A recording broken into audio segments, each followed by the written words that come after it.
she has a startup company. Actually, it's not a startup company. She's the founder of something called Up in the Air Life. It merges the art of connections with luxury travel. And I'm starting to travel more. So the problem is, where do we go? It's like the Green Book all over again. Some places you spend a lot of money and people don't treat you right because of your complexion. You don't have the right complexion for the connection for some people. I need to know, where in the world can we go? Well, she's made it easy.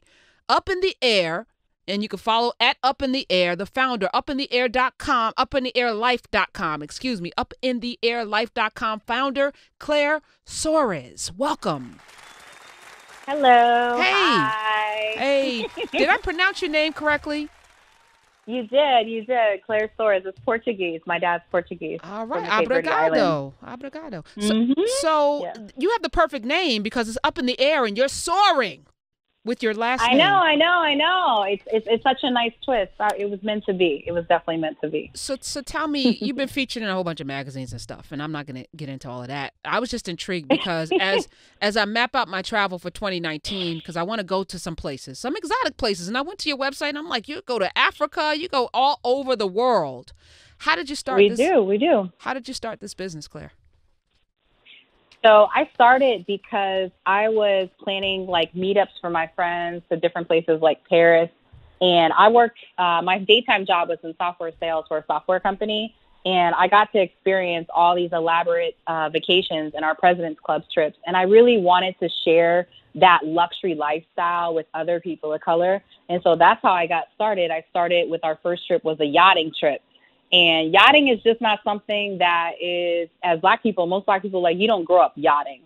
So when I started Up in the Air Life, I really wanted to provide a way for us to learn about other type of lifestyle things that our parents didn't know about, but a way for other people to try it and see it, experience St. Regis, Four Seasons, but making it in an affordable way that you can decide that, yo, I want to try this. This looks dope.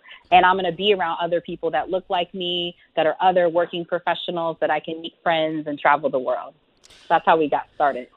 So now, how long ago was that? 2013. So we're in our 5th year now. No, okay. So talk about the arc of this. You know, when did you know that this could be a business? That are you still doing software sales on the side, or is this like full time Up in the Air life? So I quit my job in March, and Wow. I spent most of my time now on the other side of the wall in Mexico.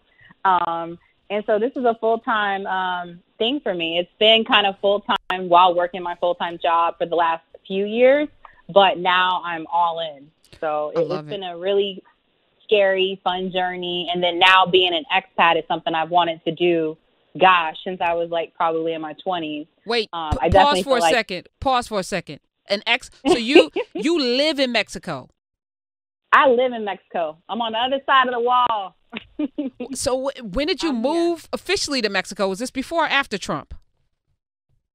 After Trump. So I actually moved over here around in May of this year.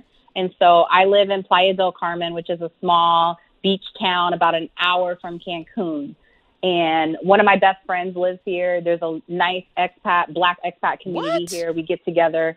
Yeah, I mean, it's super dope. And, you know, I was living out in San Francisco for about 18 months, paying close to $4,000 a month, I think, and come down here in Playa, and I have a 2-bedroom penthouse apartment for around $1,100 a month. So it's definitely like, and that's on the high end. You can live for way cheaper, but from a cost perspective, like, you're living your best life here. The people here are absolutely amazing. The weather here is warm year round. So much that I actually miss winter now. So okay, now I'm in. I was on one of those travel advisory, one of those trip, websites, because, and then when you have American Express, they have their own travel thing as well. And just trying to find a place to go and, where it is warm during January, right? Because I have the whole month off from school. And I'm like, I want to visit some different places. And I couldn't find a place that was, first of all, not wildly expensive. But I looked at Mexico, but then I kept saying in my mind, Mexico's scary, it's dangerous, because that's the propaganda that people are saying. It's scary, people are leaving, but you're telling me something different. Yeah, no, absolutely. And I think, like, you bring up a really good point with the travel advisories, but I think it's important to think about most places, a lot of places that have travel advisories and they say, oh, like it's dangerous. A lot of times those are places where there's people of color. If you look back to like in Europe when Paris had the attack at the concert, and I believe it was hundreds of people got killed, you know, unfortunately. And when they have a bomb at Brussels airport, there's never a travel alert. So sometimes I think it's important to put things into perspective and also look at the crime rates. Like if you live in Chicago or Washington, D.C., you look at the crime rates in those cities compared to like a small beach town that has like 1 or 2 murders and people say, oh my God, I don't ever want to go there. But then people die every day. People get their door kicked in down the street from you. And I think it's just that people are just uncomfortable. They don't know anyone that's from there. And I think it's easy to read into the propaganda, but it's not true. Okay. It's a good life. It's good living out here. I'm going to be connecting. So if I go to upintheairlife.com, walk me through the experience. Yeah. So we are a high touch company. So what we do is we have working professionals that work for me that host the trips. And so we curate trips to pretty much all over the world, from Egypt to Thailand to Tanzania. We've got this amazing safari. I just came back from our site visit, and it was hands down the best trip of my life. Wait, where was this? Where? In Tanzania. In Tanzania, we go to the Tangieri Park, and in that park, we do about a 5-day safari there with one of the Abercrombie and Kent companies, and you get to go on game drives every day. You get to have a sunset cocktail in the bush, 4-course dinners in the bush where you're sitting there at the camp and an elephant walks by. What? Maybe like 8 elephants, zebras. You go to bed at night in this luxury tent and a lion will be outside roaring. It's definitely wait. Let's back up a little bit, Claire. I don't know about the lion roaring close to where I'm sleeping. You know, I don't know if I could get a good night's sleep, but there's no like electric wire fencing or anything. There's just lions right there. No, there's no What fencing. is that hot breath on your what is that? What is that? Well, lion drool? Like, has he eaten this week? Right. I mean, there's so many variables to this. There. No. When we went on the first game drive the first day for hours, I kept saying, like, where's the lions? Where's the lions? We saw elephants, giraffes, antelope, like all kind of stuff. We get back to the room later on that night after dinner, and I think I'm getting ready to go to bed, and I heard a lion roar. And then my homeboy that was with me, that works with me, he texted me. He's like, there's your lion. But we're in the room at that point. It's a little scary. But they do have Maasai warriors walking around the camp at night to protect you. So at night, you walk with the Maasai warriors. I mean, this is like the real thing. When I first thought about going on a safari, I was thinking like you in a safari park. Like, no, these animals are in the wild, and it's amazing. I mean, they're just like an elephant with this little baby, and the elephant baby is getting milk from his mama, and then they take their time walking down to get water. And then you see the giraffe kind of walking by, and they're looking at you as you come through the car like, what you going to do? And then, you know, if you get too close, they look at you, they give you that eye like, back up, back up. Okay. She's laughing. All right, Claire Soares. So tell me about the bathroom situation in the tent that's outside. So the safari trip that we do, you have a full-service bathroom in your tent. The tents are super luxury. I'll actually email you some pictures after this. Please do. And then you have an indoor shower and an outdoor shower. There is a chef at the safari camp. There's an amazing area that you can hang out, couches, and you're in the middle of the bush. The bush is like the jungle. So wait, back up, because this is the only thing. Because I'm excited and intrigued. But I have to be able to use a bathroom that I feel comfortable, that a lion's not going to bite my booty when I sit down on the toilet. But not just that, but that it's clean, that there's is there going to be a mint on my pillow, or does it smell like elephant dung? Like, what's up? When I say tents, these are tents with walls. So the tent itself is bigger than a hotel room. Okay. You have a desk. You have a whole front porch. So this is like a super luxe, pimped out tent. Okay. It's a real pimped out tent with proper plumbing. So you have a legit bathroom. Like, you could put your arms out side by side. You have a full shower, more than arm's length, and then a whole outside shower that's enclosed. Okay. And the toilet flushes. It's not a porta potty with blue water. Yes. Okay. All right. Exactly. All right. But I will say all safaris are not equal. The one we do, it's a 10. It's a perfect 10. Perfect 10. Perfect food, drink. They make their own gin on site. When is this next one, Claire? When's the next one? So our next safari trip is actually in January, and then January 2019, and then we're already selling for 2020. And then I'm also looking at doing another safari, which is a migration safari, to go to multiple camps. But it's definitely a life experience. It's something like everybody should do, to see the animals and the wild like that. It's priceless. And the people there, the guides, are all locals. So they grew up in Tanzania. And it's super dope. And they know how to prepare the humans so that when the lions get hungry, they put just a right amount of salt on them. Salt on the humans so that the lions go, All right. How long is it? So we're on the East Coast, right? How long is that flight? Oh, it's far. It's about 20 hours. So from the East Coast, I recommend to fly on Qatar Airways. Qatar Airways is my favorite airline if you're flying in coach, because the leg room is like first class leg room. You'll go from JFK, Miami, or Houston all the way to Doha Airport. Doha Airport's amazing. There's a swimming pool and a spa at Doha. So on your layover, you can go swim. And then from Doha, you fly direct to Kilimanjaro. And then from Kilimanjaro, that's not far from Arusha. And so you'll take a private plane that lands you right in the middle of the jungle, basically, in the bush. Okay, so from JFK to Doha? Doha. How long is that flight? Doha United Air. That's about 16 hours, and then it's another flight of 6 hours. But Qatar Airways serves cognac. I mean, you're in coach and you get a whole menu, and the menu is like 3 courses, and they even suggest a cognac for after your dessert. I mean, it's definitely like next level Qatar. Okay. All right. And if you fly business, that's a whole nother level with Qatar. Price tag on that particular trip? Not cheap. So that trip runs you, for double occupancy, it runs you $5,000. It's definitely one of our more expensive trips. Per person. But that includes per person for double occupancy, and $6,000 for single. And that includes your accommodations, which are all 5-star for 9 days, as well as pretty much all your food. Yeah, all the food except one meal is included. Let me tell you. Wait a minute, but not your airfare. Your airfare is no, included. I was just saying. I was is your pricing airfare out. Included? Hold on, I was pricing out. No. We'll get to that. The airfare is not included. That's another couple of grand, I'm sure. But I was pricing out a spa in Arizona. 1 day. I mean, not 1 day. 5 days. 10 grand.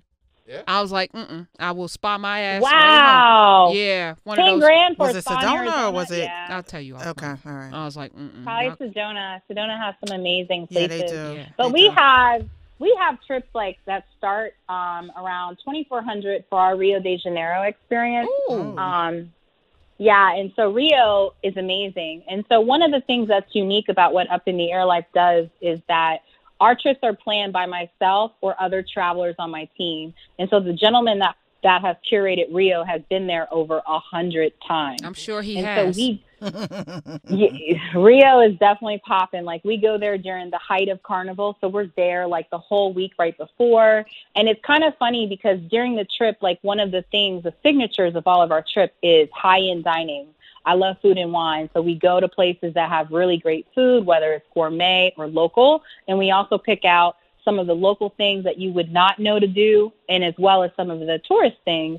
And when we were actually flying to Tanzania a couple weeks ago, we saw a video by Condé Nast on Rio, and they actually hit up our trip, basically. Wow. So all the places that Condé Nast talked about, the dining on this place that's like at a horse jockey race, those are all places we included on our trip. So we were kind of chuckling like, yeah, this is our trip. We already did that. But it was definitely like a reassurance when we saw Condé Nast feature all the highlights in their video that we were doing all the right things. We're talking with Claire Soares. She is the founder of Up in the Air Life, and you can go to www.upintheairlife.com and follow them on Twitter at UpInTheAirLife. I am definitely, so we were planning, for the last couple of weeks trying to plan a trip for the Karen Rebels to go somewhere. We want to do some sort of conference, maybe, one of our Healthy, Wealthy, Wise. We want to have like good food. I was thinking about a cruise that has turned into a thing, to Puerto Rico, because I want to also, do something nice for the island, bring some economy there, but also, look at ways in which we can help that Puerto Rico and maybe even Haiti. Do you guys do specialty trips? Do we do what kind of trips? Specialty trips. Like if we wanted to, say, take 200 people or, to a place, would you could we commission you to do that? No, yes, we do that. So we work with other organizations absolutely to plan trips. Like we're working right now with the Black Bourbon Society. We're also working with an event management company called Kiss and Grind that was featured on Insecure. And so we're actually producing their first international event in Mexico next year. So we're getting more into that in corporate retreats. So that's definitely something that we do with some of our clients to help plan this memorable time with your employees. Now, Mexico, you're living there. Mm-hmm. She is moved. You have moved to Mexico. You have moved to Mexico. Where's the best place to visit, to enjoy, because I hate the all-inclusives because you don't get to, chill with the regular people. Like I never do the all-inclusives because I want to go out, rent a car, and risk my life. Like I'm that person. But I don't necessarily want to die. So what would you suggest in Mexico? Well, where I live, Playa del Carmen is definitely my favorite place in Mexico. So I would definitely recommend to come here. For people that want to stay kind of more of a low-end spot, I would say any of the places on the Strip. El Punto was the first place I ever stayed at. It's a great location. I want to say the rooms are less than like $100, and it's a great place on the Strip. On the high-end side, the Thompson is definitely quintessential. Great service, great luxury. They've got the Thompson Beach House on the beach, and they've got the Thompson Main House. And then if you're looking for all-inclusive, the Hilton just acquired one of the largest chains here, which is called the Royal. The reason why I like Playa del Carmen is because the nightlife reminds me of New Orleans. No cover charge, wear your flip-flops, come as you are. Lots of different types of music, from hip-hop at an outdoor hookah spot to house music and Euro music, to top 40 music just on the streets. You can walk around. It's very safe during the day as long as, use your common sense. Also, the food life here is amazing. The tacos are amazing. People actually live here. So El Fugon, my best taco place, they grill pork, grill meat live, and they cut it up for you on little corn tortillas that they make fresh daily at the taco place. Down to, craft cocktails at different places near the beach. Mamitas is probably my favorite beach club by far. They have an amazing breakfast with eggs Benedict and a view to die for. So there's just so much to do here, and it's very inexpensive. So Playa del Carmen is definitely probably my favorite place in Mexico. Outside of Cabo, Cabo's actually nice as well, but I feel like Cabo is definitely more of a resort town. Yeah, and it's been overdone with Bravo's shows and stuff, and people going there. Exactly. Yeah. I feel like Playa is still it's still local. Like, shh, don't say nothing else about it. Like, we need to keep it. I don't even want to tell people. Don't say another word, Claire. Nothing. All right. The worst experience you ever had traveling? Oh man, that's easy. The worst experience I ever had was hands down in Madrid. And it was because we encountered some racism there, and I was with a group of friends where we were actually running with the bulls, which is crazy, where you run in front of the bulls in this festival in Pamplona. And you've seen it. Yeah, it's pretty crazy. But I was with a whole bunch of black people, and you usually don't see black people do that kind of stuff. So we did it. Yeah, because we're not crazy. I know. My dad called me the morning of, and he was just like, "This is the worst decision of your life." But anyways, we went to a restaurant there, and they told us they were closed. And then we saw them seat people over and over and over. And it was just such a shocking experience for most of us. Some people were very upset, actually. And I kind of vowed never to come back to Madrid. But I do want to go back there because I do want to have a better experience. But that was probably hands down my worst travel experience.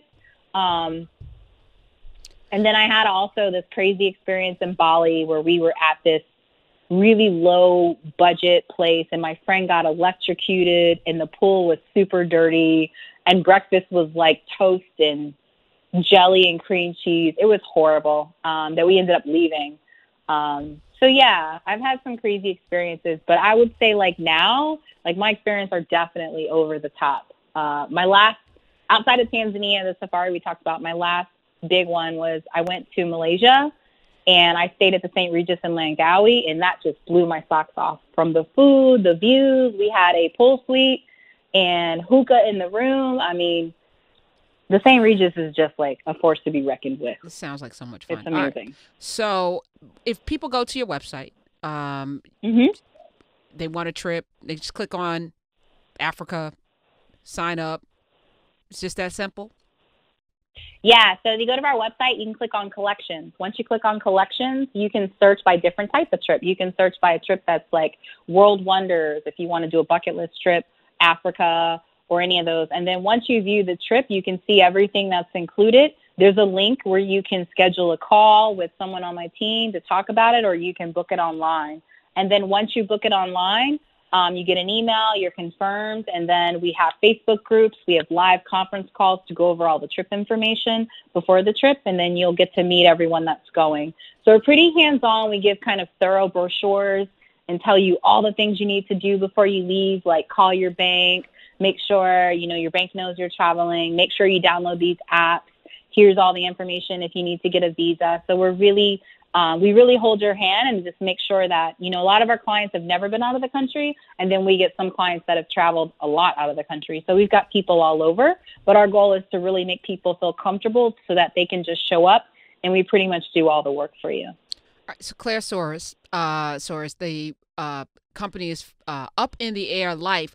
Being in Mexico, because I heard the border was closed, or the president was trying to close the border. Is it difficult to travel there? And I don't want to leave and not be able to come back. Like, you don't care because you live there. No, it's not. Okay. No, it's not. But you know what? Actually, like the last few times, it's like high season now. So now Americans are coming in droves to Mexico. The line to get back in Mexico is long. I have to wait like an hour now to get back in. Wow. So don't believe the hype. Mexico is I think Mexico has the most American expats than any other country. Wow. Because it's super easy to go there. Yeah, so. Good to know. All right. Well, listen, let's check back in. I'm going to call you offline. We're going to talk. Okay. Some more travel. Let's I appreciate you. Congratulations on this wonderful company. It's Up in the Air Life. Thank you. Go to upintheairlife.com. Claire Soares, appreciate you.